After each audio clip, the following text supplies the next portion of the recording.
Good evening and welcome everyone to this live session on Indian polity. In this session, we are going to start with judiciary as a topic. Judiciary is a constitutional body. This is the one of the organs of the state called India. Indian nation state का एक third pillar जो है वो judiciary है, right? Legislature, executive and judiciary. So we keep on hearing a lot about judiciary in the newspapers as well. So first of all, we will be covering the basic facts around the judiciary, history and structure of Indian judiciary, Supreme Court, High Court, and then at the bottom of the pyramid there are subordinate courts, starting from the district courts. तो start करते हैं फटाफट. This is the index of this sub module of the history of the polity as a subject, polity as a module. History and structure, constituent assembly की considerations क्या थी judiciary को लेके आते हुए, जुडिशरी के बारे में फॉर्मुलेशंस के दौरान कॉन्स्टिट्यूएंट असेंबली में क्या डिस्कस हुआ, फिर appointment article 124, consultation versus concurrence while appointing the जजेस, एनजेएसी एंड फोर्थ जजेस case.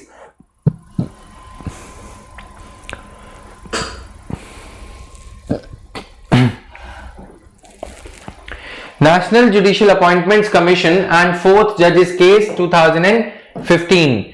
Chief Justice of India appointment, qualifications Article 124, oath Article 124, term of office Article 124, removal Article 124. So Judges Inquiry Act 1968 Article 125, appointment of acting Chief Justice. ये सारे articles हम cover करने जा रहे हैं. फिर बात आएगी जुरिस्डिक्शन क्या है सुप्रीम कोर्ट की.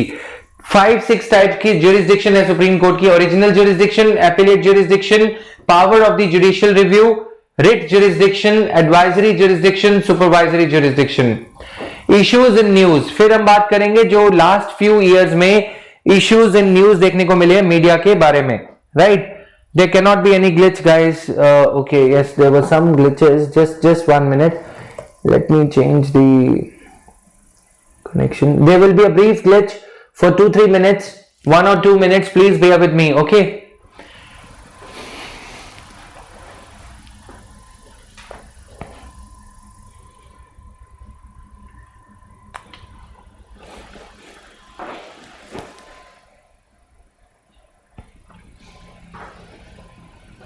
It should work fine now. Issues in news related to judiciary. Recusal of judges. Ranjan Gogoi nominated to Rajya Sabha. Master of roster in the Supreme Court Collegium. All India Judicial Services. Then contempt of court. High courts. Appointment. Article 217. ये सारी चीजें हमें यहाँ पे cover करनी है. तो start करते हैं. Article 220 and article 222. Appointment of acting chief justice. Article 223. Appointment of additional and acting जजेस. Article 224, appointment of retired judges. Article 224A likewise. तो control over subordinate courts. Article 228. ये सारी चीजें एक बार इंडेक्स को आप लोग अच्छे से देखोगे. Each and every item that has been in news, each and every news article has been framed into an issue here related to judiciary, जो भी पिछले कुछ सालों में हुआ है. तो स्टार्ट करते हैं. Constituent assembly members considered judiciary as an arm of social revolution. Was judiciary, prelims में क्वेश्चन आ सकता है, was judiciary considered as an arm of social revolution, yes और no. Was judiciary considered as the authority to enforce rights of citizens, yes और no. Was judiciary considered as guardian of constitution, yes. Prelims में ऐसे से questions पूछे जाते हैं. Guardian of constitution कौन है, राइट, प्रेसिडेंट या जुडिशरी. फिर स्टूडेंट्स ये बोलते हैं कि पता नहीं.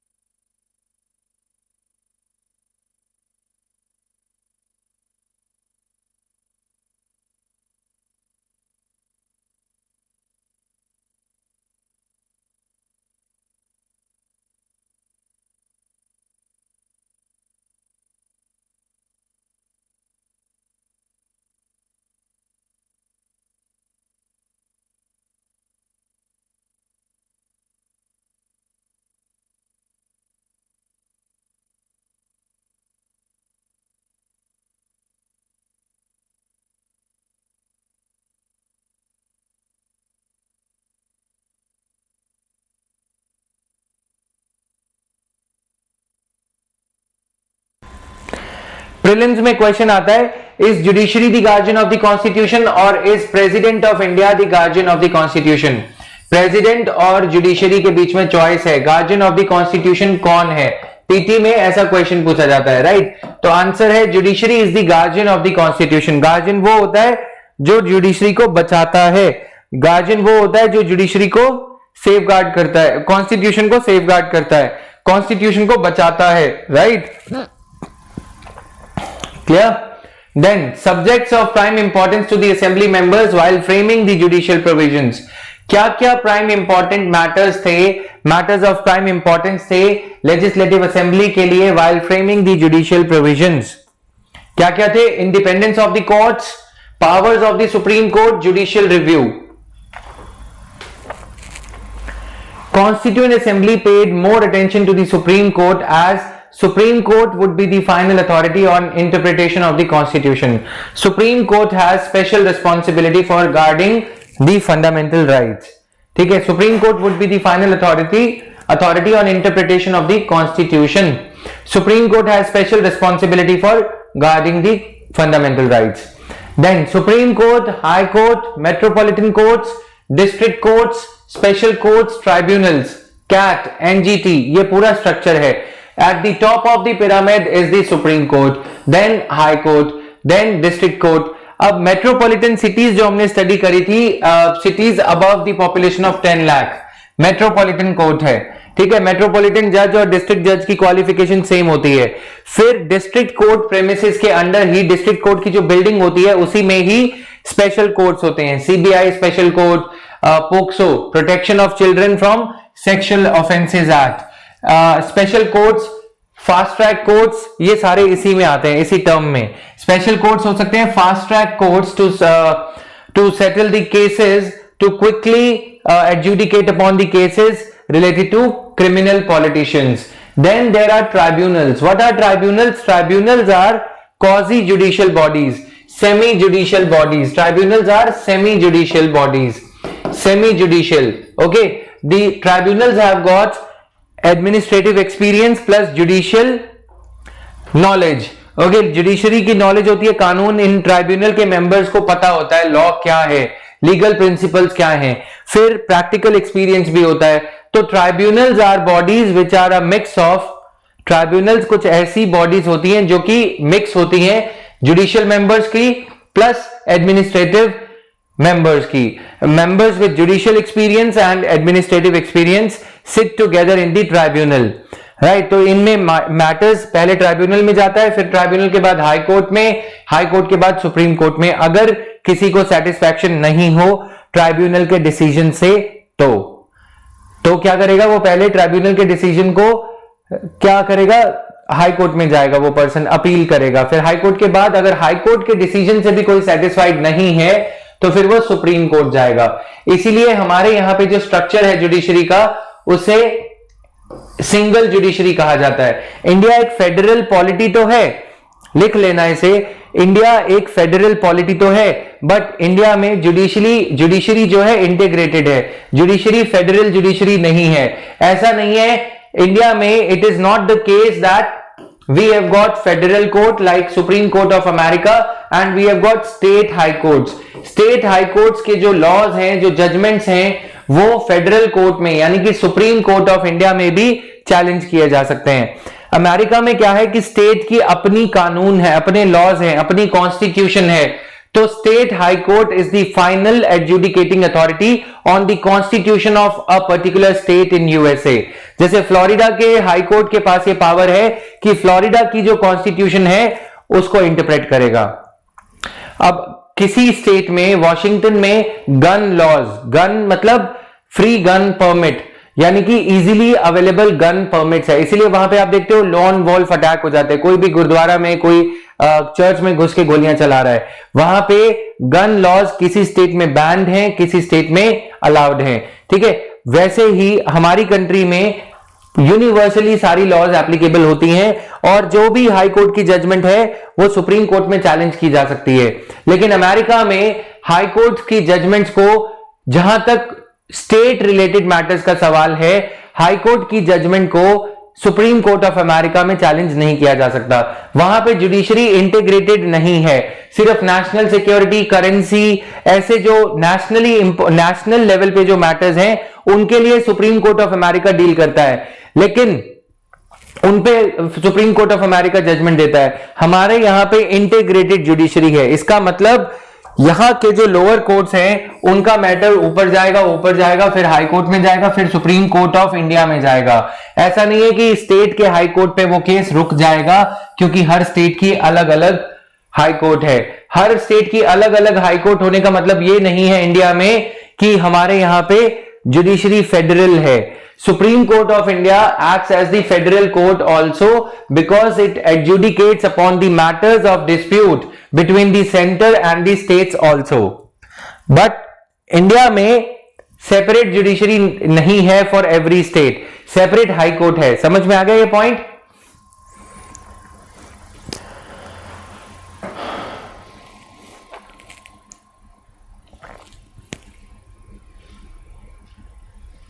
तो जो कॉमन ट्राइब्यूनल्स हैं जिनके बारे में आप सुनते रहते वो है CAT, NGT, other tribunals like that. Clear?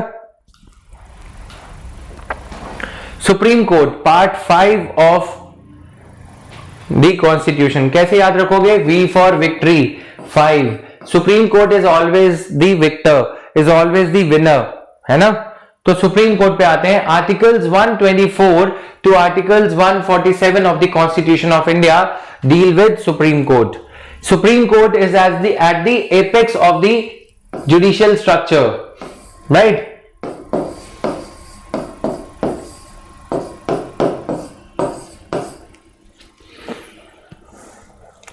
Supreme Court is at the apex of judicial structure. Adopted from the Government of India Act 1935. Enforces both union and state laws. Supreme Court can enforce both union and state laws, whereas in America High Court enforces the state laws in America. ठीक है? India में High Court enforces the state laws, but those laws are challengeable in the Supreme Court as well in case of India. ठीक है? High court USA में क्या है? High court state laws को challenge करता है, हाई कोर्ट में किया जा सकता है, सुप्रीम कोर्ट में नहीं किया जा सकता, unless of course it's a matter of fundamental rights of citizens of US. ठीक है? नंबर ऑफ जजेस to be regulated by parliament from time to time.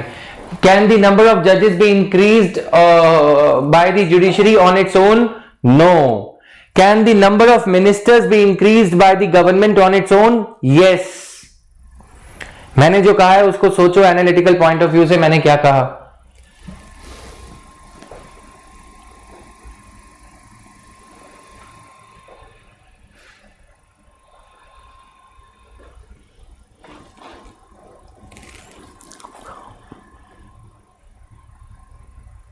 ठीक है? क्यों ऐसा किया गया कि नंबर ऑफ जजेस बढ़ाने के लिए भी पार्लियामेंट का अप्रूवल चाहिए? क्या सीजेआई के पास ये अथॉरिटी नहीं होनी चाहिए थी कि अगर नंबर ऑफ जजेस बढ़ाना है? अभी दी नंबर ऑफ जजेस इज 34। ठीक है? It has been increased recently.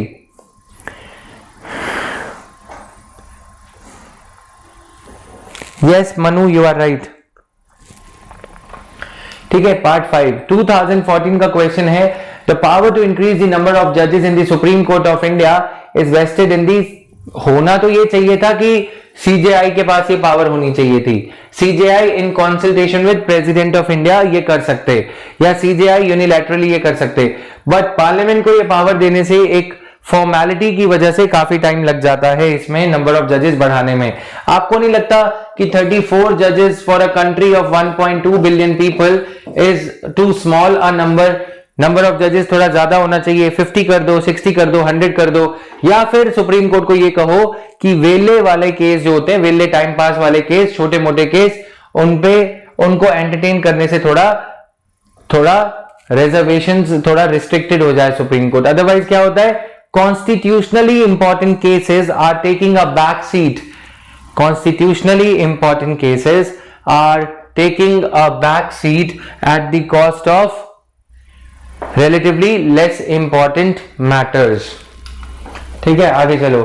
Appointment, article 124 ये कहता है judges to be appointed by the president by a warrant under his hand and seal after consultation with such judges of the Supreme Court and of the high courts in the states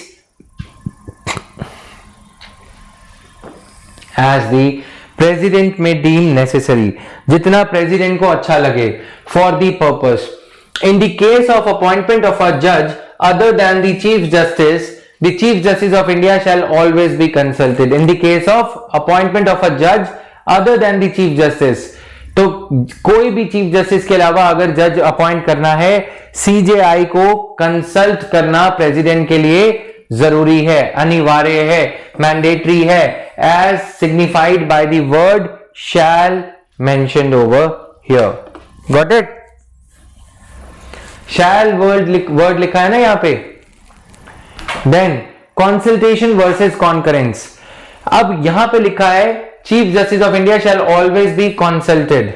क्या हुआ था कि 1975 में committed judiciary, committed bureaucracy का phenomena तो हमने सुना ही है, मैं बता देता हूं। कमिटेड ब्यूरोक्रेसी ये है कि जब आप सिलेक्ट हो जाओगे, जब आप आईएएस, आईपीएस या सिविल सर्विसेज में चले जाओगे, तो आपसे मिनिस्टर आपकी एडवाइस मांगेगा कि क्या करना है। ठीक है, आपसे आपकी एडवाइस मांगी जाएगी, तो आपको वो एडवाइस रेंडर करनी है। आपको एडवाइस एक्सेप्ट होने या रिजेक्ट होने पे कोई गम नहीं होना चाहिए। अगर आपने बोला कि X policy proposal is better according to me, mister minister I prefer policy option X, लेकिन मिनिस्टर ने बोला कि नहीं, he prefers policy option Y, you have to say yes minister, you have to say okay, you have to then implement Y policy option as dedicatedly as you would have implemented the policy option suggested by you, that is policy option X। आपको उतनी ही aggressiveness से, उतनी ही commitment से काम करना है। ये क्या है? जो आपकी कमिटमेंट है, डेडिकेशन है, ये कमिटेड ब्यूरोक्रेसी कहलाती है। इलेक्टेड सरकार के under bureaucracy, rule making body, rules implementation body यानी कि ब्यूरोक्रेसी पंचुअल होनी चाहिए, कमिटेड होनी चाहिए। ठीक है, खासकर कमिटेड एंड न्यूट्रल होनी चाहिए। ये नहीं कि बीजेपी के कार्यकाल में कांग्रेस के जो प्रो हैं, कांग्रेस के जो फेवर में ऑफिसर्स हैं, वो उल्टा सीधा काम कर दे रहे हैं, राइट? वैसे ही कमिटेड ब्यूरोक्रेसी तक तो ये ठीक था, लेकिन इंदिरा गांधी ने ये कहा कि जो हमने केस लॉ देखा था ना, फंडामेंटल राइट्स और डायरेक्टिव प्रिंसिपल्स में जो क्लास चल रहा था, volleyball match between judiciary and executive, उस टाइम पे इंदिरा गांधी ने ये कहा, जुडिशरी, उस टाइम पे इंदिरा गांधी के क्रिटिसिज्म में ये बात उठी कि judiciary should also be committed, यानी कि सरकार का जो सोशल वेलफेयर एजेंडा है, जुडिशरी उसमें अपनी टांग ना अड़ाए। ऐसा क्यों कहा गया? क्योंकि दो सीनियर जजेस को सुपरसीड करते हुए, ओवरटेक करते हुए, ओवरराइड करते हुए इंदिरा गांधी ने अपने फेवरेट जज को सीजेआई बना दिया। ठीक है, एचएम बेग और एक बाकी के जस्टिस थे, उनको ओवरटेक कर दिया, उनको सुपरसीड कर दिया इंदिरा गांधी ने और अपने कमिटेड जज लगा दिए। इससे क्या हुआ? Judiciary was packed with the favourite जजेस। Then came the adage, then came this proverb, committed judiciary. Judiciary अगर कमिटेड हो जाएगी तो कमिटेड तो होनी चाहिए, judiciary should be committed to the constitution, not to the government, है ना? लेकिन इंदिरा गांधी ने कोशिश करी कि जुडिशरी को कमिटेड बना दिया जाए। अब हमें यह पता है कि जहां जहां प्रेसिडेंट लिखा है, वहां वहां मतलब यह है that president has to act according to the aid and advice of council of ministers under article 74। अब जजेस को अपॉइंट करने में प्रेसिडेंट का लिमिटेड रोल रहता है। प्रेसिडेंट को जो नाम आप सजेस्ट करोगे, प्रेसिडेंट उसे जज लगा देंगे। कौन सजेस्ट करेगा? गवर्नमेंट सजेस्ट करेगी, काउंसिल ऑफ मिनिस्टर्स या फिर कैबिनेट जो सजेस्ट करेगी, प्रेसिडेंट तो वही करेंगे। प्रॉब्लम यह हो गई कि कैबिनेट ने सजेस्ट किया कुछ और। प्रॉब्लम यह हो गई कि जजेस, वहां पे एक रूल था कि जो सीनियर मोस्ट जज होगा, एक कन्वेंशन थी, रूल नहीं था, सीनियर मोस्ट जज should be appointed as the CJI.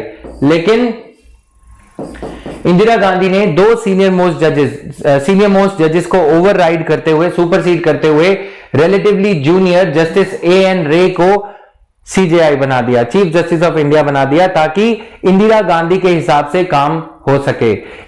Justice an रे जो थे वो चापलूस थे इंदिरा गांधी के, ठीक है, बूट लिकर थे और बेली लिकर थे, जो भी थे। तो इसी वजह से प्रॉब्लम ये हो गई कि आने वाले जजेस ने फिर इसको चेंज कर दिया। जजेस ने ये कहा कि जो एडवाइस जुडिशरी को, जो एडवाइस सीजेआई सरकार को देंगे अपॉइंटमेंट ऑफ जजेस पे, सरकार पे वो एडवाइस बाइंडिंग हो जाएगी। यानी कि सीजेआई की जो कंसल्टेशन थी प्रेसिडेंट के साथ में जजेस के अपॉइंटमेंट के दौरान, वो कंसल्टेशन अब कॉन्करेंस हो गई। यानी कि द नेम ऑफ द जज that has been selected, CJI should concur with that name. Concur मतलब मैंडेटरी हो गया प्रेसिडेंट के साथ में सीजेआई की कॉन्सेंट लेना।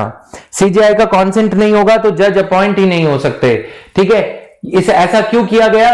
क्योंकि पहले प्रेसिडेंट यानी कि गवर्नमेंट ने, कैबिनेट ने गलत नाम अपॉइंट कर दिया। क्या अपॉइंट कर दिया? सीजेआई, सीनियर मोस्ट जजेस को ओवरराइड करते हुए कमिटेड जुडिशरी बना दी, जो कि कॉन्स्टिट्यूशन के हिसाब से गलत है, रूल ऑफ लॉ के हिसाब से गलत है।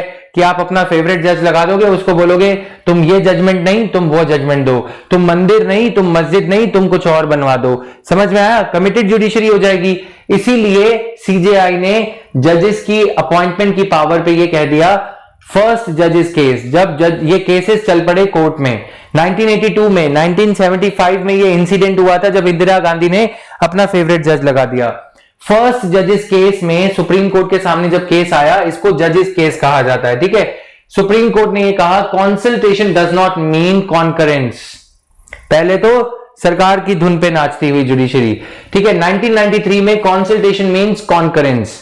Also the advice tendered bye CJI after consulting 2 of his senior most colleagues is binding on the president, ठीक है। कॉन्सल्टेशन का मतलब कॉन्करेंस, एंड जो एडवाइस सीजेआई देंगे after consulting the 2 senior most judges, that will be binding on the president, ठीक है। president cannot disregard that advice and appoint somebody else,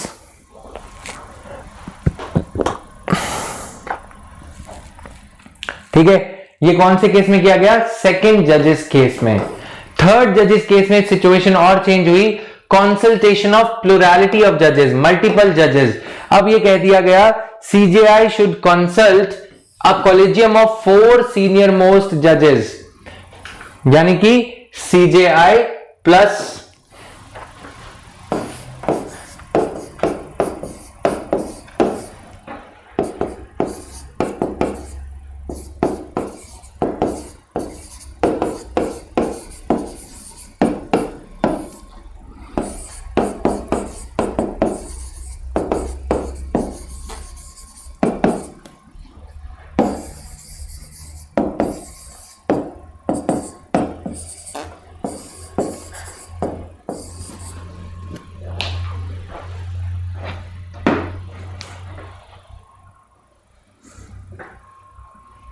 Just 1 minute, guys. Actually, there is no one at the office. I just need to keep a watch on the CCTV at the entry gate.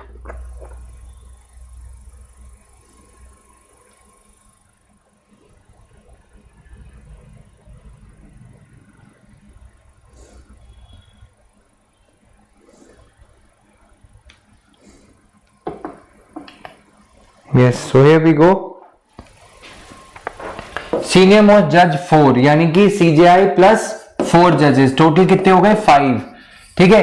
5 जजेस को consult करना, CJI के लिए 4 जजेस को consult करना जरूरी है। पहले 2 किया, अब इसको 4 कर दिया 1998 में। 1993 में इट वाज 2 जजेस। अगर सीजेआई इन 4 जजेस को कंसल्ट किए बिना प्रेसिडेंट को कोई एडवाइस देते हैं, तो it is not binding upon the president to accept that advice.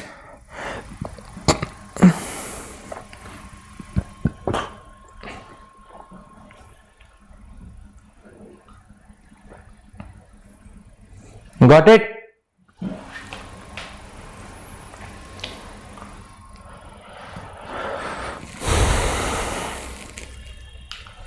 1993. CJI cannot send the recommendation to the government even if two judges differ with the same. ऐसा नहीं है कि 5 हैं तो बोला कि 3 in favor, 2 are rejecting. अगर 2 जजेस किसी जज का नाम रिजेक्ट करते हैं, हाई कोर्ट के जजेस को अपॉइंट किया जाता है, ठीक है। सीजेआई ने एक हाई कोर्ट के जज का नाम चुना और उस हाई कोर्ट के नाम को इनके सामने रख दिया। 4 सीनियर मोस्ट जजेस में से एटलीस्ट 3 जजेस एग्री होने चाहिए। अगर 2 जजेस भी डिसेंट करते हैं, कहते हैं कि नहीं ये नाम अनुचित है, इनअप्रोप्रिएट है, तो वो नाम रिजेक्ट हो जाएगा, वो नाम ऊपर जा ही नहीं सकता। That name can not be taken up for promotion to the level of supreme court जज। Got it? CJI cannot send the recommendation to the government even if 2 judges differ with the same. Recommendation made by the CJI are not binding if the prescribed norms are not followed. If the prescribed norms are not followed. अगर CJI किसी भी ऐसे norm की उल्लंघना करते हैं, violation करते हैं, तो जज प्रेसिडेंट के ऊपर वो एडवाइस जो नॉर्म्स को वायलेट करते हुए दी गई है वो बाइंडिंग नहीं है। Got it? नेशनल जुडिशियल, अभी इसको बाद में देखते हैं। अब मैं आपको एक और नॉर्म बता दे रहा हूं। नॉर्म्स क्या क्या नॉर्म्स हैं, फ्लिम्जी ग्राउंड्स भी हैं और उसको नॉर्म्स भी कहा जाता है। क्या क्या नॉर्म्स हैं?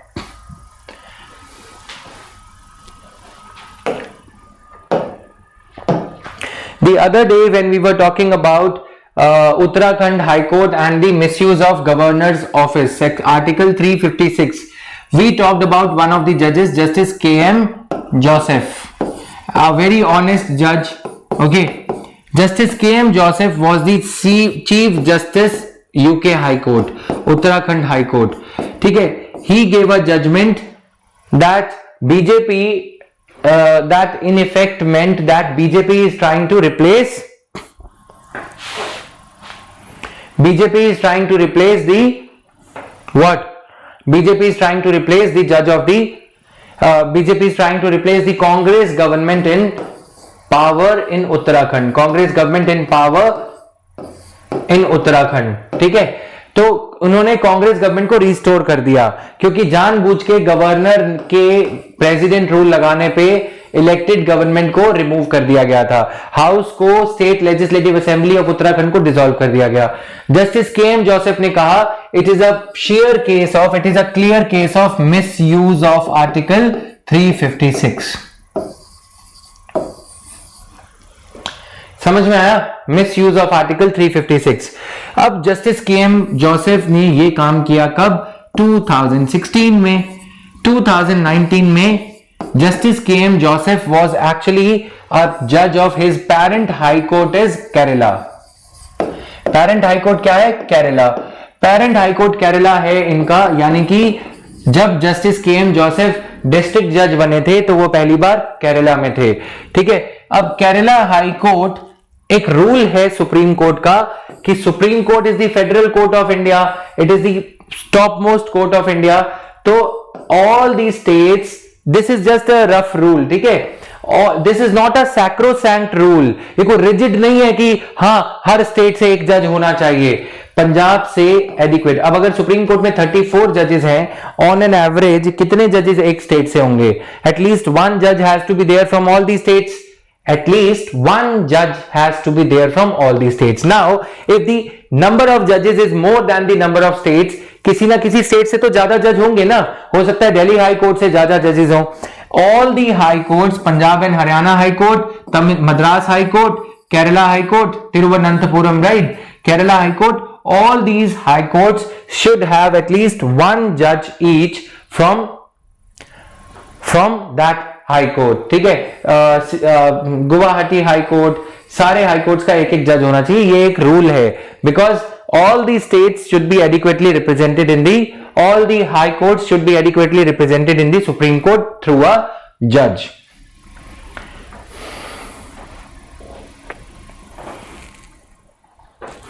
गाइस, एक भी परसेंट ये जो प्रॉब्लम है, ग्लिचेस हैं, नहीं आ रहे जब से क्लास रीस्टार्ट करी है मैंने, तो please check it at your end. ठीक है, ये चीजें ना बच्चों न्यूज़पेपर में मिलती हैं, तो तुम्हें न्यूज़पेपर या तो विजिलेंस के साथ में पढ़ना है या फिर Jatin Verma current affairs course या पॉलिटी कोर्स। तो अब क्या हुआ, बीजेपी ने इनको सबक सिखाना था, किसको, केएम जोसेफ को। 2019 में बीजेपी ने ये कहा कि केएम जोसेफ की फाइल भेजी गई कहां, सीजेआई ने प्रेसिडेंट के पास भेजी, justice KM Joseph, with due respect to this जज, ठीक है, because very few can muster the courage against the majoritarian rule.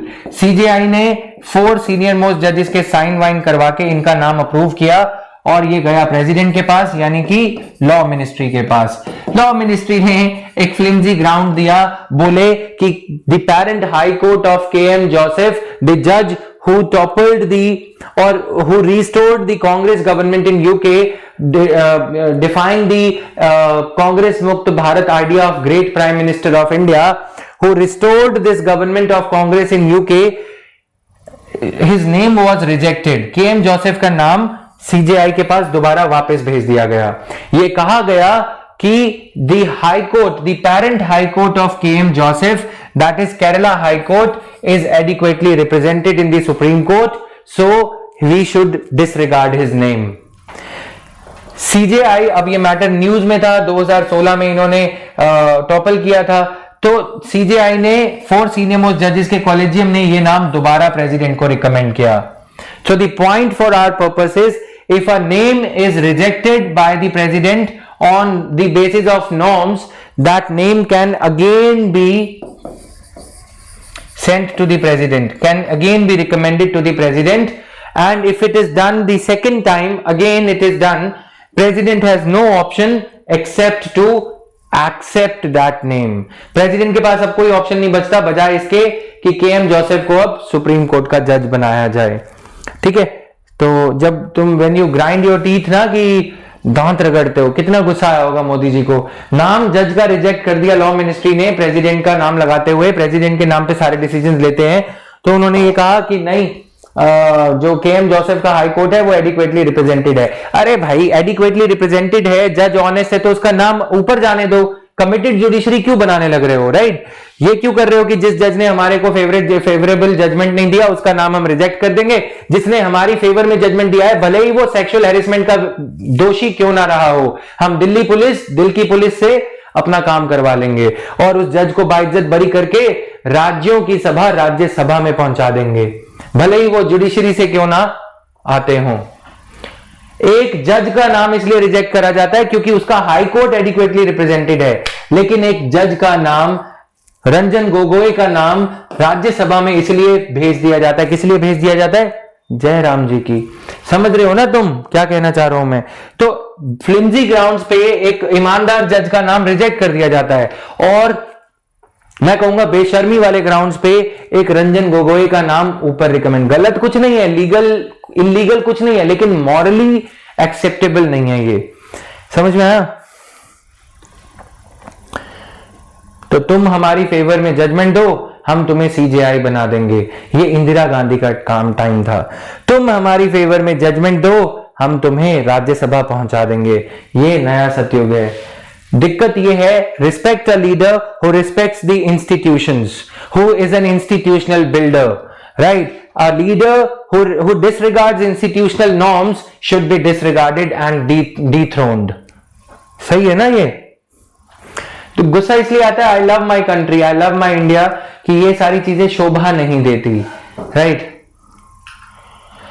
समझ में आया? अब एक तो हमने ये रूल समझा, दिस इज फॉर प्रीलिम्स, तुम्हें समझ में आना है, ये याद रखना है प्रीलिम्स के लिए, ठीक है? ये अच्छा लग रहा है ना आज ब्लैक पे फ्लोरेसेंट कलर, तुम्हें फील आ रहा है? नहीं, वो क्वांट की क्लास वाला। एनीवे, चलो आगे।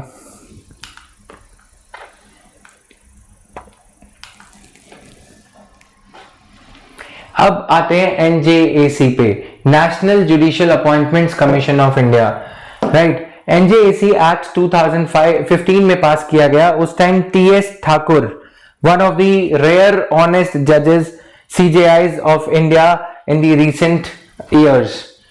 I am very careful about my words. He was one of the rare judges, rare honest judges in the recent years, because by saying so I am not casting any doubt on the character or honesty of other judges, but I am just saying that he was one of the honest judges, T.S. Thakur. तो इन्होंने ये कहा NJAC act parliament ने बनाया, उसमें ये कहा कि जो CJI द्वारा कॉलेजियम 4 सीनियर मोस्ट जजेस प्लस CJI का जो कॉलेजियम है उनके द्वारा रिकमेंड किए गए नेम हमारे ऊपर, सरकार के ऊपर बाइंडिंग है, जबकि आर्टिकल 124 का तो ये मतलब नहीं था। आर्टिकल 124 का तो ये मतलब था, राइट।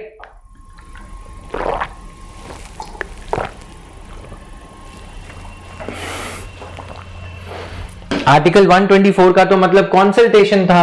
आपने कॉन्सल्टेशन को जुडिशरी ने कॉन्करेंस क्यों बना दिया? आपने ये क्यों कह दिया कि सहमति होनी चाहिए CJI की, जो नाम CJI रिकमेंड करेंगे वो नाम से प्रेसिडेंट को कॉन्कर करना पड़ेगा। President has to say yes to that name, meaning law ministry, government of India will have to say yes. They can not reject the name except for the reason that CJI and the collegium violated some of the norms.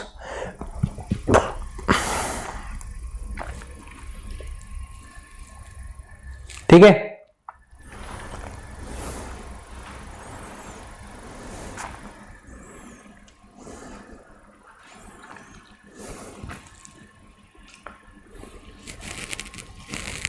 Done. अब 2014 में 15 में ये कहा, 2-3 reasons थे, ये कहने के पीछे भी कुछ अच्छे से रीजंस थे। रीजंस ये थे गाइस कि जुडिशरी में एक तो अपॉइंटमेंट नहीं हो रही, ठीक है। जुडिशरी में जो जजेस अपॉइंट हो रहे हैं, आपने कहा कि ऑनेस्ट जजेस अपॉइंट होंगे, इसलिए आपने 1998 में जुडिशरी ने ये कहा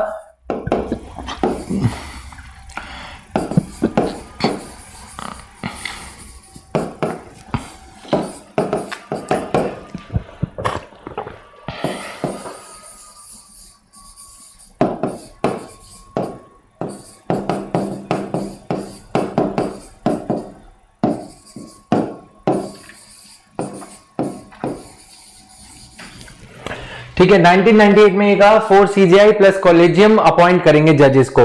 लेकिन अगर हम 2015 में जाएं, 2014 तक जाएं तो देखें, एक तो वैकेंसीज इतनी हो गई, दूसरा allegations of corruption against judiciary, ये भी ज्यादा हो रहे थे। एलिगेशंस गैलोर, बहुत सारे एलिगेशंस हो रहे थे। तो ऐसी सिचुएशन में कॉलेजियम सिस्टम के खिलाफ डाउट्स उठने लगे, जिसका सरकार ने फायदा उठाने की कोशिश करी। सरकार ने सभी स्टेट लेजिस्लेटिव असेंबलीज के पास एक बिल भेजा जिसको कहा जाता है NJAC bill, because it is a federal matter. अगर कोई फेडरल मैटर होता है, judiciary is a common matter to states as well as the union government, state government as well as union government. इसलिए सभी स्टेट लेजिस्लेटिव असेंबली में अगर कोई ऐसा मैटर होता है जो स्टेट्स और सेंटर को इक्वली अफेक्ट करता है, अगर कोई कॉन्स्टिट्यूशनल अमेंडमेंट लाना होता है जो सेंटर और स्टेट्स को इक्वली अफेक्ट करता है, तो उसके लिए वो बिल सभी स्टेट्स को भेजा जाता है। 28 states of India, 28, 27, likewise state 1, Jammu and Kashmir से लेकर तमिलनाडु तक, सिक्किम से लेकर अरुणाचल प्रदेश से लेकर गुजरात तक सभी स्टेट्स को भेजा जाता है। उस टाइम स्टेट्स थी 29 जम्मू एंड कश्मीर को मिलाते हुए, ठीक है। एटलीस्ट 15 स्टेट्स को ये बिल पास करना होता है। 15 स्टेट्स के बाद पास करने के बाद ये बिल जाएगा कहां? Lok Sabha and Rajya Sabha, parliament. Parliament पहले भी ये बिल पास कर सकती है या बाद में भी, वो मैं आर्टिकल 368 कॉन्स्टिट्यूशनल अमेंडमेंट एक्ट में कवर कराऊंगा। पार्लियामेंट ने ये बिल पास कर दिया, स्टेट्स के पास भेजा, स्टेट्स ने भी ये बिल पास कर दिया, ठीक है। यानी कि नेशनल जुडिशियल अपॉइंटमेंट्स कमीशन में सरकार ने अपने आप को 2015 के इस बिल के जरिए ये पावर दे ली that law minister will be represented in the NJAC, national judicial appointments commission, जिसके थ्रू जजेस की अपॉइंटमेंट होगी। गवर्नमेंट का दलील, गवर्नमेंट का पॉइंट ये था that India is the only country where जजेस अपॉइंट देमसेल्व्स एंड डिस्पाइट जजेस अपॉइंटिंग देमसेल्व्स, अगर हम 1974 की बात सही भी मान लें, कमिटेड जुडिशरी इंदिरा गांधी ने करी थी, जो कि गलत था, इसीलिए CJI ने ये पावर अपने हाथ में ले ली, ताकि सरकार के कमिटेड जजेस ना होंगे, किसके जजेस होंगे? कॉन्स्टिट्यूशन से कमिटेड जजेस होंगे। सरकार जजेस को अपॉइंट करने की जो आर्टिकल 124 की पावर है उसके जरिए मन चाहे जजेस लगाएगी, तो फिर सरकार की मन चाहे जजमेंट आएगी। इसीलिए यह चीज ठीक थी। लॉ मिनिस्टर ने यह कहा कि मान भी लिया जाए ये ठीक था, जो 1998 में किया उसका रिजल्ट ठीक होना चाहिए था। लेकिन उसके बावजूद भी अगर वैकेंसीज बढ़ रही हैं, क्योंकि जजेस के दो काम हो गए, एक तो एडमिनिस्ट्रेटिव साइड पे जैसे मेरे काम हो गए, क्या मैनेजर हायर करना, फिर और लोगों को हायर करना, फिर कंटेंट देखना, फिर पढ़ाना। अब मैं यहां पे पढ़ा रहा हूं तो मैं जजमेंट वाला काम कर रहा हूं, है ना, पढ़ा रहा हूं तो जैसे जजेस अपनी जजमेंट में बिजी, फिर मैं एडमिन साइड पे काम करूंगा। अब मेरा कोई ना कोई काम तो मिस होगा ही, एडमिन साइड वाला काम हो गया मिस। अब क्या करें?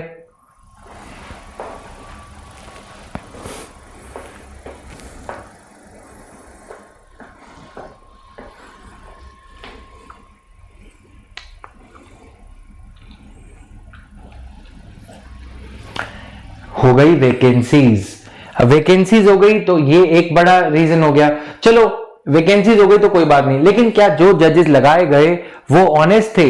2010 2009 जस्टिस केजी बालाकृष्णन, बाल बाल बचाए कोई जुडिशरी को इनसे, इन्होंने कहा कि हमारे पास सिर्फ एक सेंट्रो है, हम सेंट्रो वाले हैं, यानी कि मिडिल क्लास हैं। बाद में पता लगा कि इनके बेटे के नाम पे करोड़ों रुपए की प्रॉपर्टी और इंडस्ट्री चल रही थी। राइट, अभी की बातें ना भी करें कि हार्ले डेविडसन पे और ये सब चीजें जो चल रही हैं, रंजन गोगोई या बाकी की सेक्सुअल हैरेसमेंट वगैरह, फिर भी बहुत सारे एलिगेशन जुडिशरी पे लगते हुए आए थे। इसीलिए मोदी सरकार ने सोचा कि इसको अमेंड करते हैं। मोदी गवर्नमेंट ने एनजेएसी एक्ट लाया। Through the NJAC act it was sought, the government sought to give some say to the government itself in the process of appointment of judges, which I cannot say was all well intentioned. There must have been some wrong intention as seen through this case. KM Joseph के नाम को reject करना, है ना। तो हम ये तो नहीं कह सकते कि मंशा बिल्कुल इंटेंशन बिल्कुल दूध से धुली गंगा जल वाली इंटेंशन होगी, है ना। तो ऐसा तो नहीं है कि सरकार की मंशा कुछ गलत नहीं थी। इसलिए जुडिशरी ने, टीएस ठाकुर ने अक्टूबर 2015 में एक जजमेंट दिया। ये कहा कि एनजेएसी एक्ट जो आपने पास किया है वो अनकॉन्स्टिट्यूशनल है। राइट, किसी भी जजमेंट को अनकॉन्स्टिट्यूशनल करार देने के लिए कोई ग्राउंड्स जुडिशरी को देने पड़ते हैं। To render, to declare any judgment as unconstitutional, judiciary को भी कुछ ग्राउंड्स देने पड़ते हैं। ऐसा नहीं कि हाँ मैं जज हूं तो मैं सब कुछ करूंगा, मैं सनी देओल हो गया या चुलबुल पांडे हो गया, नहीं, जजेस को भी रीजंस देने पड़ते हैं। जजेस ने ये कहा, number 1 article 50 separation of executive from judiciary. ठीक है, इसको हम एनालाइज करेंगे, don't take it at its face value. Separation of executive from judiciary एक अलग बात है। मैं बोलते बोलते थोड़ा सा लिखना भूल जाता हूं या छोड़ देता हूं कि तुम समझ जाओगे। एग्जीक्यूटिव तो एक विंग है। एग्जीक्यूटिव का जुडिशरी से सेपरेट होना, क्या इसका मतलब यह है कि जजेस का जजेस अपने आप को अपॉइंट करेंगे? इसका मतलब यह नहीं है कि that executive should not get any say in the process of appointment of जजेस, है ना। अगर आर्टिकल 50 को थोड़ा डीपली हम स्टडी करें, ये लिखा है separation of executive from judiciary. Executive as a wing should be separate from judiciary. इसके बारे में तुम्हें याद होगा कि हमने ये कहा था कि सरकार की कोई आलोचना जुडिशरी में नहीं हो सकती और जुडिशरी पार्लियामेंट के कामकाज में दखल नहीं देगी और पार्लियामेंट जुडिशरी के जजेस को बिना रिमूवल पिटीशन के क्रिटिसाइज नहीं करेगी। किसी जज को पार्लियामेंट में क्रिटिसाइज नहीं किया जाएगा। Separation of executive from judiciary.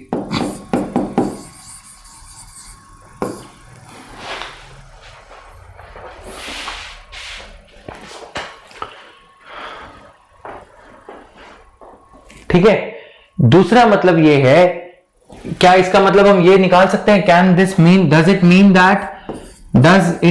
That by giving some say, does it mean that giving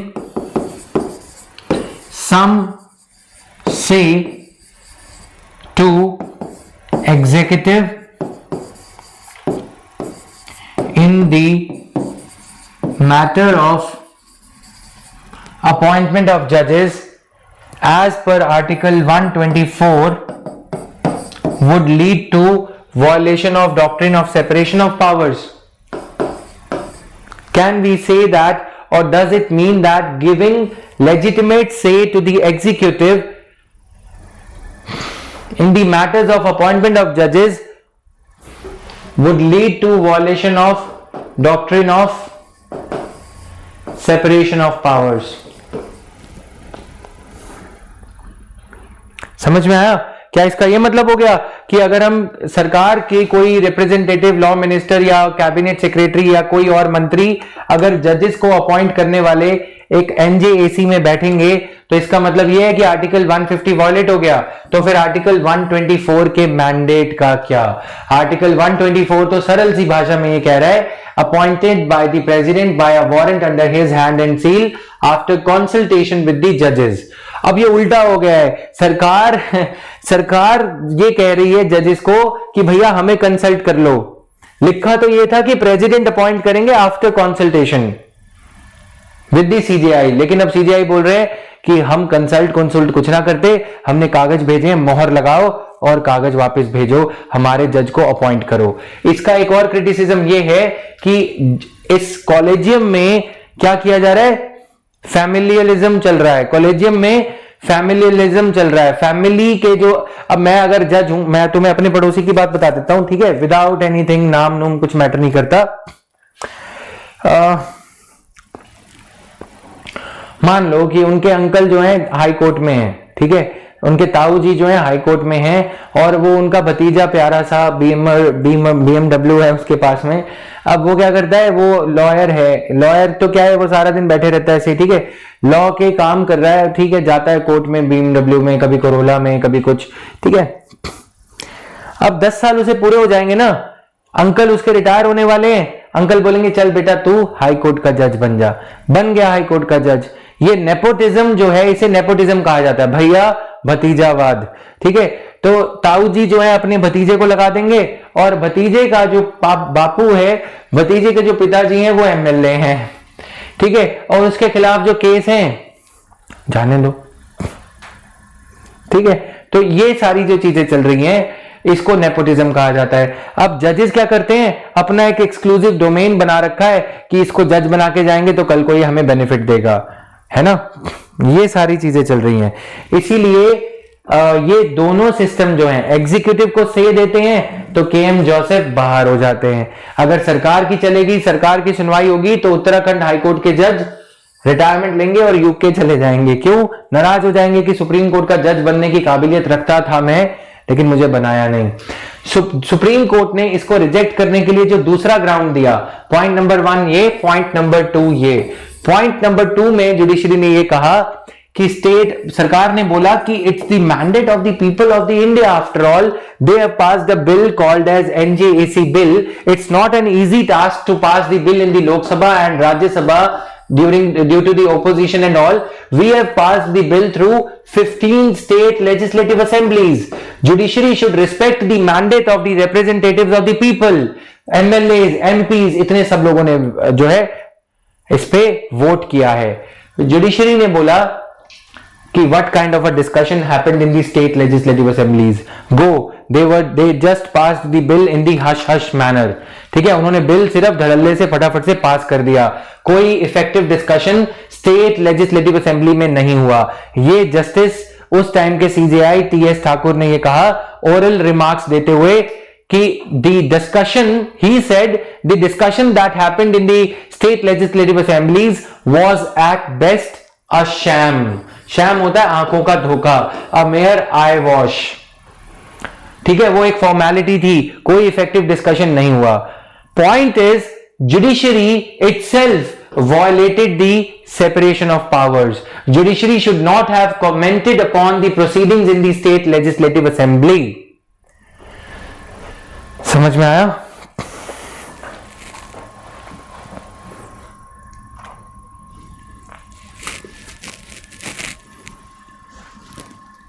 Judiciary should not have commented upon proceedings of parliament or state legislative assembly while rejecting the NJAC Act. So the fact of the matter, what I am trying to say is the grounds on which NJAC Act duly passed by Lok Sabha and Rajya Sabha and 15 state legislative assemblies. It's not an easy task. It's not an easy task at all. Judiciary ने उसे reject कर दिया. There was a moment, this was a chance to set things right in judiciary. But the thing is, the organ of the state which was seeking to set things right is itself the reason and has been the reason for setting wrong precedents in the past, in the present. That's why judiciary rejected it. Past में भी हुआ इंदिरा गांधी के time में. Fast forward to 2016,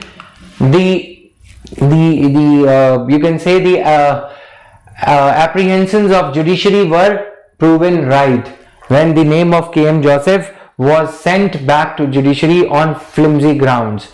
If the judiciary would have given some space to the government, to the law minister or to the executive in the matter of appointment of judges, then these type of things would have happened even frequently, more frequently. Got it? Is this clear to everyone?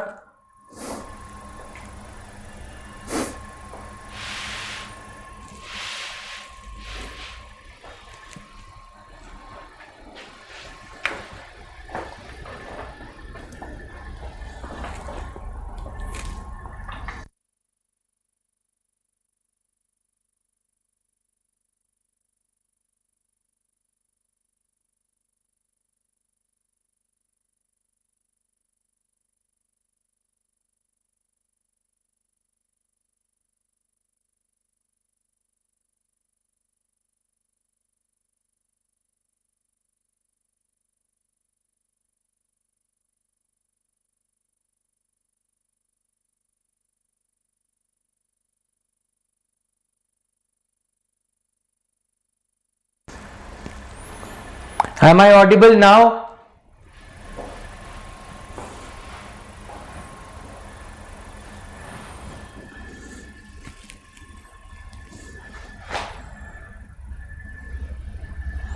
Am I audible now? Okay. ठीक है. Arshika, where were you in the evening class? You've not been regular in last 3-4 classes.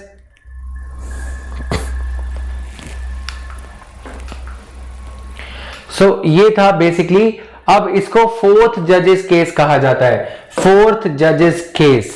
Supreme court declared 99th amendment act, that is NJ. एक तो constitution में amendment लाया गया और दूसरा एक एक्ट लाया गया. जुडिशरी ने इसको वॉइड डिक्लेयर कर दिया, गलत डिक्लेयर कर दिया, and it restored the old collegium system for appointment of जजेस. Chief justice of India appointment.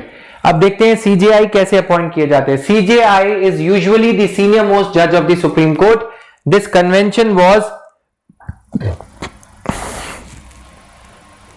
violated in 1973 when A.N. Ray, Justice Ajit Nath Ray was appointed CJI, superseding the 3 senior most judges. 2 नहीं 3. 1977 when M.H. Beg was appointed CJI, superseding the then senior most judge. However, in the second judge's case, Supreme Court ruled that CJI should be the senior most judge in the Supreme Court. So, ये convention was again reiterated. It was again repeated by the Supreme Court. Clear? A person shall not be qualified for appointment as a judge of the Supreme Court unless he is a citizen of India and has been for at least 5 years a judge of a high court or of 2 or more such courts in succession. ठीक है. अगर कोई person जो है supreme court का जज तब तक नहीं बन सकता जब तक वो इंडिया का सिटीजन ना हो, यानी कि condition number 1. Condition number 2, 5 years तक वो हाई कोर्ट का जज होना चाहिए. ठीक है. या फिर एक ही हाई कोर्ट का, या total 2 years Punjab and Haryana high court, 3 years Delhi high court, तो सेट हो गई लाइफ. ठीक है. Has been for at least 10 years advocate of a high court. ठीक है, जो मैं बता रहा था ना नेबर में, advocate of a high court और ऑफ 2 और मोर सच कोर्ट्स इन सक्सेशन. और if the person is in the opinion of president a distinguished jurist. Jurist होता है जो कि लॉ में काफी रिसर्च कर चुका हो, लॉयर भी हो और थियोरेटिकल नॉलेज, थीसिस वगैरह लिखी हो. जैसे कि बहुत सारे हैं, ठीक है। एजी नूरानी says that his name was considered to become the judge in the Supreme Court, but because of being a Muslim, his name was rejected. This is what he writes in his book, ठीक है, जो उन्होंने अपना लिखा है judiciary के बारे में, उस बुक के एक्सर्प्ट्स में बता रहा हूं। तो डिस्टिंग्विश्ड जुरिस्ट होता है जो कि मतलब जिन्होंने the person who has won some laurels in the field of law. Clear है। Oath before the president a जज has to take the oath. देखो अगर जज बनना है तो 5 साल के लिए हाई कोर्ट के जज बन जाओ, ये अपने आप में मुश्किल है। तुम क्या करो, 10 साल के लिए लॉ का एग्जाम क्लियर करो, लॉ के ये सब एग्जाम दो, उसके बाद 10 साल डिस्ट्रिक्ट जज जो हाई कोर्ट जज घिसो, ठीक है। थोड़े केस वेस PIL VLL फाइल करो और उसके बाद थोड़े तुम सीनियर हो जाओगे, मेहनत करोगे तो ही है आगे। फिर उसके बाद 10 साल जैक लग जाए, किसी मंत्री के बेटे को, क्रिमिनल को रिहा करवा दिया तो तुम्हारा बेड़ा पार हो जाएगा। Got it. Before the president और some person appointed in that behalf by him. तो ओथ कहां ली जाती है? ओथ या तो प्रेसिडेंट के सामने और in front of some person appointed in that behalf by him. Oath में क्या लिखा होता है? To bear true faith and allegiance to the constitution of India. मैं कॉन्स्टिट्यूशन में अपना विश्वास, अपनी सारी आस्था रखूंगा। To uphold the sovereignty and integrity of India, to duly and faithfully and to the best of his ability, knowledge and judgment perform the duties of office without fear or favor, affection or ill will. Now this thing is enough to say it all. Now to uphold the constitution and the laws. थोड़ा रट लेना तुम्हें, तो क्या करना है, ठीक है, तुम्हें शपथ लेनी है कि तुम्हें क्लियर करना है, बस उसके लिए तुम्हें रटना है। Now every judge term of office, every judge of the Supreme Court shall hold the office for a term of 65 years. Basic है ये 65 years. The age of a judge of the Supreme Court shall be determined by such authority and in such manner as the Parliament may by law provide. A judge may by writing under his hand address to the President resign from his office. ठीक है। A judge may be removed from his office in the manner provided in the Constitution. A judge may be removed from his office in the manner provided in the Constitution. अब removal of the Supreme Court judges, ये थोड़ा analytical part भी है इसमें, इसको हम फटाफट से डील करें। यहाँ भी काफी लेंदी है, थोड़ा सा तुम्हें भी पढ़ना पड़ेगा खुद से थोड़ा सा, ठीक है। चलो रुक जाओ, थोड़ा कवर करते हैं। Now removal of the supreme court जजेस, अपॉइंटमेंट क्लियर है सबको, बेसिक से प्रोविजन है 65 years. A proposal comes that the retirement age of Supreme High Court judges is 62 years. Supreme court की जजेस की एज है 65 years. एक प्रपोजल आती है कि क्यों ना इस एज को 68 years कर दिया जाए, 3 years ऐड कर दो और इसको कर दिया जाए 68 years. और जो हाई कोर्ट के जजेस की एज है उसको भी 3 साल बढ़ा दिया जाए, क्योंकि अगर ये बढ़ाएंगे तो ये भी बढ़ानी पड़ेगी। एक हाई कोर्ट का जज 62 इयर्स तक वो जज रहता है हाई कोर्ट का, अगर वो उसी 62 इयर्स के कार्यकाल में, टेन्योर में, अगर वो सुप्रीम कोर्ट का जज अपॉइंट हो गया तो उसे 3 साल और मिल जाते हैं टू प्रैक्टिस। तो the qualification for becoming the high court judges, the qualification for becoming the Supreme Court judges 5 years experience as the judge of the high court. तो अब हाई कोर्ट का जज अगर कोई 65 में होगा तो वो रिटायर हो जाएगा। अब और वो एक बार रिटायर हो जाएगा तो फिर वो सुप्रीम कोर्ट के जज बनने के लिए एलिजिबल नहीं है।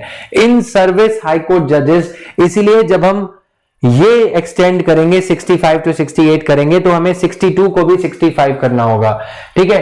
तो यूके में जजेस डू नॉट, यूएसए में जजेस do not retire. There is a यूफेमिस्टिक अडाज there, जजेस इन डायपर, ठीक है, डायपर लगा के आते, जजेस बूढ़े हो गए तो old age problems and all, क्योंकि they choose their age of retirement. In India वो तो फिर भी डायपर में रिटायर हो जाते हैं। वो बोला जाता है जजेस in US retire when they start wearing, when it happens to them that it's the age to wear a diaper. हमारे यहां पे ये बोला जाता है कि जजेस, हमारे यहाँ पे कल्चर है, we cling on to the position. हमें कोई पोजीशन मिल जाए क्लर्क की तो हम रिटायर होना नहीं चाहेंगे, हम मरते दम तक वो क्लर्क की नौकरी कर, सरकारी नौकरी का जो क्या है ना, क्लिंजी, ये क्लिंज हो जाना, चिपक के बैठ जाएंगे उस पे, जैसे कि फेविकोल का जोड़ लगाओ। हमारे यहाँ पे मंत्री रिटायर नहीं होते, आईएएस रिटायर नहीं होना चाहता, आईपीएस रिटायर नहीं होना चाहता, कोई रिटायर नहीं होना चाहता। तो हमारे यहाँ पे अडाज है जजेस इन कॉफिन। इफ जजेस in India would be allowed to choose their own retirement age as in USA, then we would have to arrange for their coffins as well, because they would not choose their date of retirement.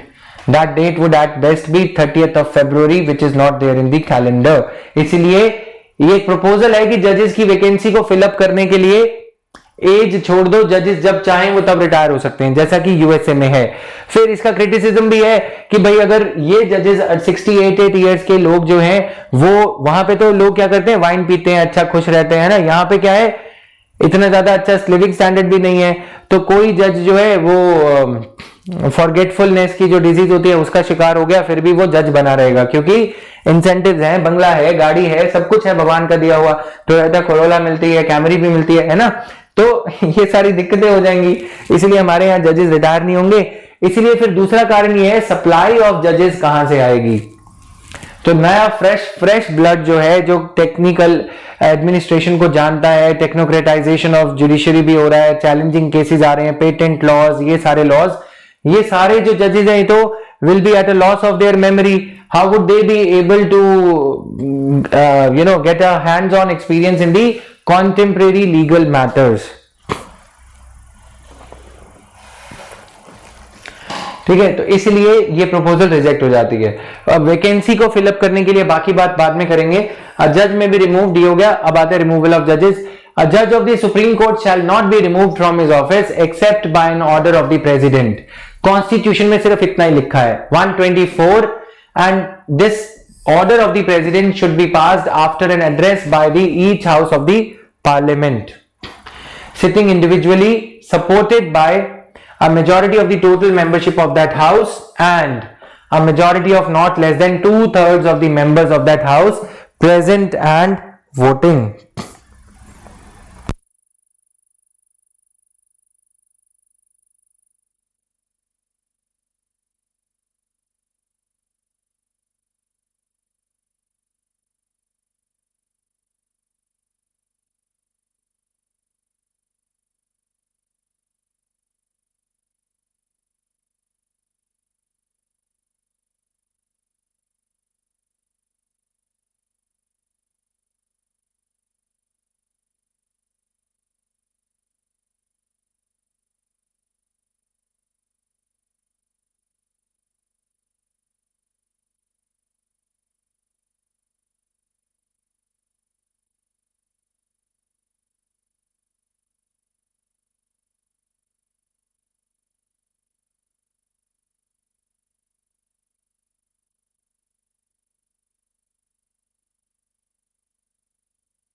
कि पहले शाम में एक cell weak हुए थे। Actually this is the mic.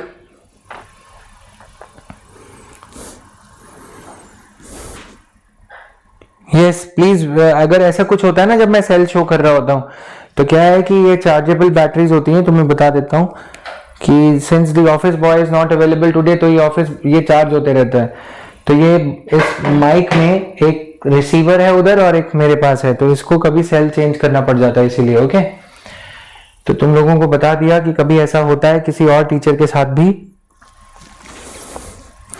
Science and take की class में lithium ion batteries के बारे में पढ़ेंगे तो ज्यादा और बता दिया जाएगा। अभी के लिए धैर्य रखें।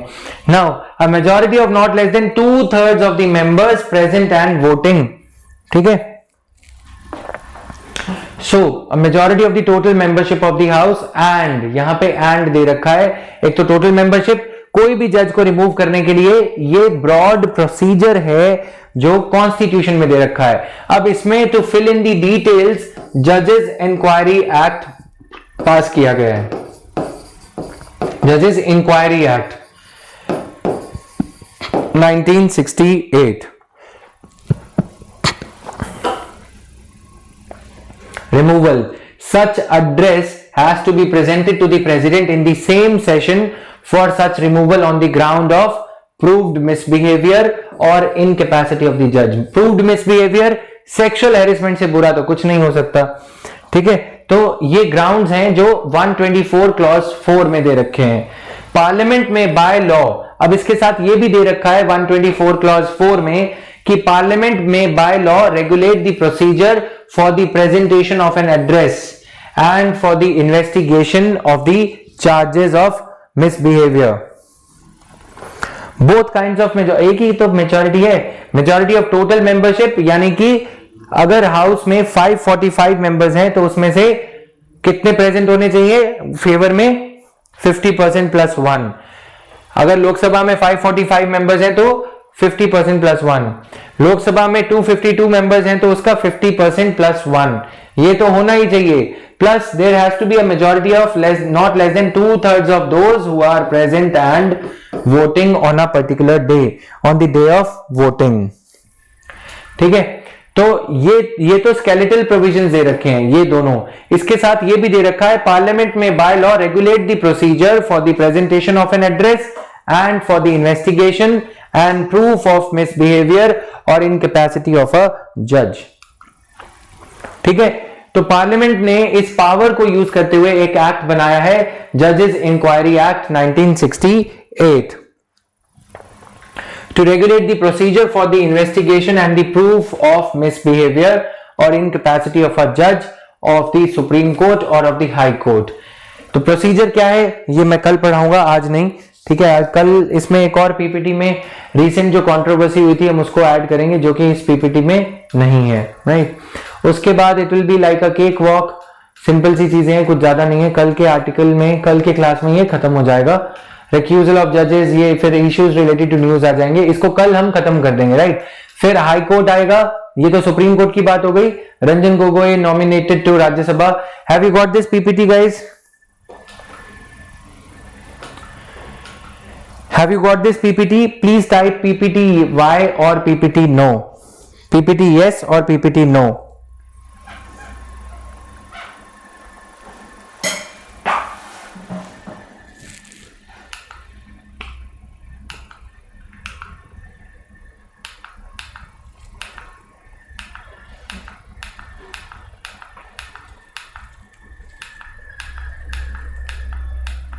ये भी एक एनालिटिकल इशू है। ऑल इंडिया जुडिशियल सर्विस होना चाहिए या नहीं?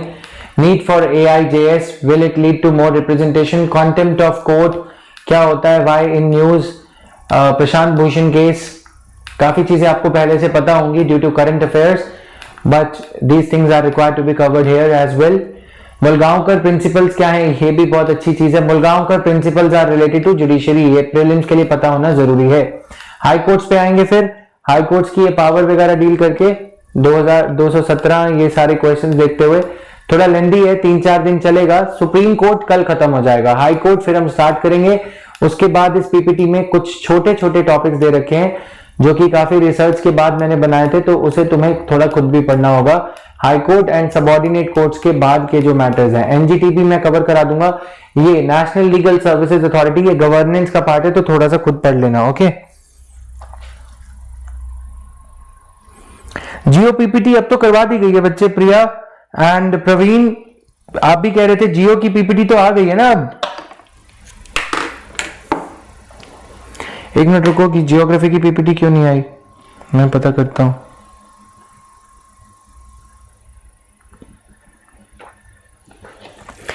दीपक, ये स्टूडेंट्स कह रहे हैं जियोग्राफी की पीपीटी आज अपलोड नहीं हुई, can I know the reason for the same? जब वो पीपीटी आप दिखा रहे थे तो पीपीटी तो आ चुकी है।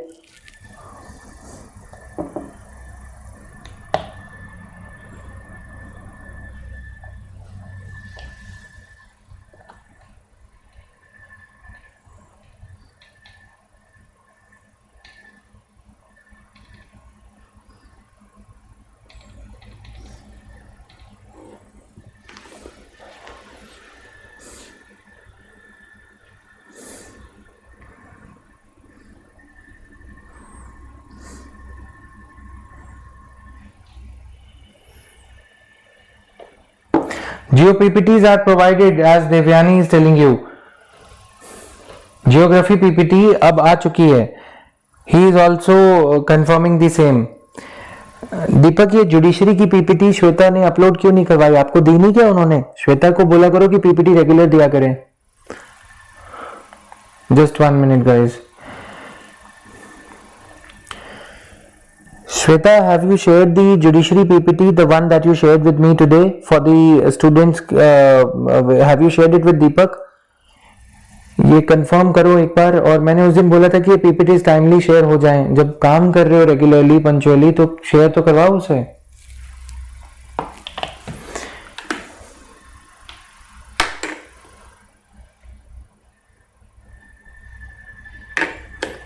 मैं आजकल थोड़ा गुस्से में बोल देता हूं तो बवाल हो जाता है यहाँ पे। नेशनल लीगल सर्विसेज अथॉरिटी, ये तुम्हें थोड़ा सा खुद पढ़ना है। ये आज का तुम्हारा होमवर्क है। स्लाइड नंबर 161, 162, 3, 4, 5, 6, 7, 8, 9, 10, 71, ठीक है। फिर ये सारी स्लाइड्स तुम पढ़ोगे 161 से लेकर 190 तक, ठीक है, 185 तक, 161 से लेकर 184 तक पढ़ लोगे। 20 स्लाइड्स हैं सारी, नहीं तो तुम्हारा मैटर जो है फैमिली कोर्ट में चला दिया जाएगा।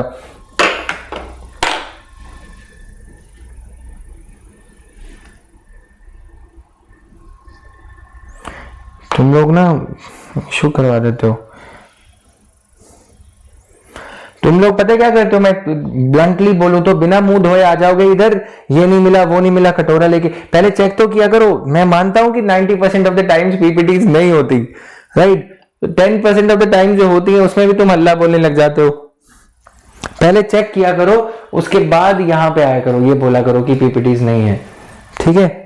मेरा थोड़ा बोलने का स्टाइल ऐसा है, मैं टीम को डांट देता हूँ, कुछ बोल देता हूँ, वहां पे मेरे लिए बवाल हो जाता है। 2 दिन उनकी छुट्टी हो जाती है।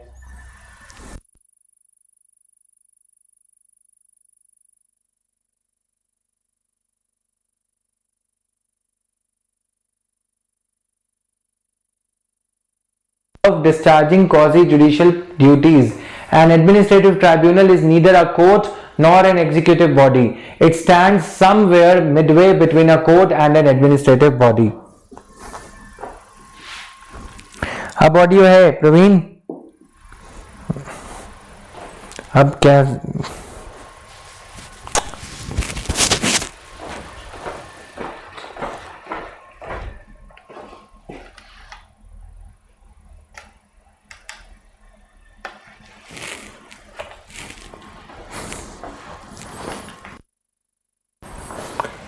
Am I audible now?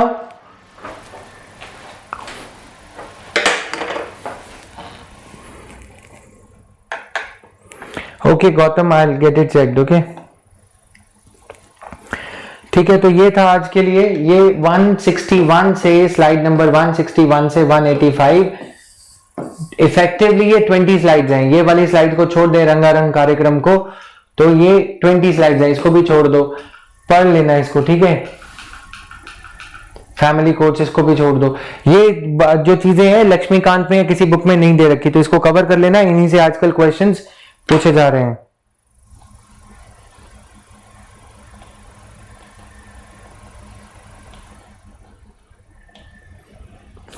Done, thank you guys, thank you.